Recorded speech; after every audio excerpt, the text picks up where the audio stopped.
আমাদের content monetization সেকশনের মধ্যে প্রবেশ করলেই আমরা কিন্তু এইখান থেকে নতুন একটা ইন্টারফেস দেখতে পাচ্ছি মনিটাইজেশন সেকশনের মধ্যে।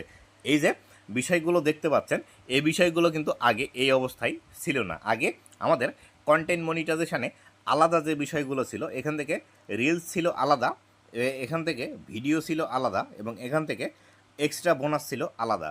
এই স্টোরি, ফটো এবং টেক্সট পোস্ট এই বিষয়গুলো কিন্তু একসাথে ছিল। এই যে নতুন ইন্টারফেসটি এসেছে, এই ইন্টারফেসটার মাধ্যমে খুব সহজেই কিন্তু আমরা দেখতে পাচ্ছি আমার কোন ফরম্যাট থেকে বা আমার কোন কন্টেন্ট থেকে ইনকাম বেশি আসছে। তো এই নতুন আপডেটটি আসার ফলে আপনারা কে কে খুশি হয়েছেন অবশ্যই কমেন্ট করে জানিয়েবেন। অবশ্যই আপনারা কে কে এই নতুন আপডেটটি পেয়েছেন সেটিও আমাকে কমেন্ট করে জানাবেন যে এখন এই নতুন ইন্টারফেসটি আসার কারণে আপনাদের সুবিধা হয়েছে কিনা, এবং এখান থেকে আপনারা একদম বিস্তারিতভাবে দেখতে পাচ্ছেন কোন বিষয়টি থেকে কত ইনকাম আপনার এখান থেকে এসেছে এবং কিভাবে কাজ করতে হবে এই বিষয়গুলো এখান থেকে আপনারা জানতে পারবেন। এবং এই বিষয়ে ডিটেলস আরও একটি ভিডিও দিয়েছি আমার ফেসবুক গ্রোথ মাস্টার চ্যানেলে, আপনি চাইলে সেই চ্যানেলে গিয়ে এই বিষয়ে ডিটেলস ভিডিওটি দেখে নিতে পারেন।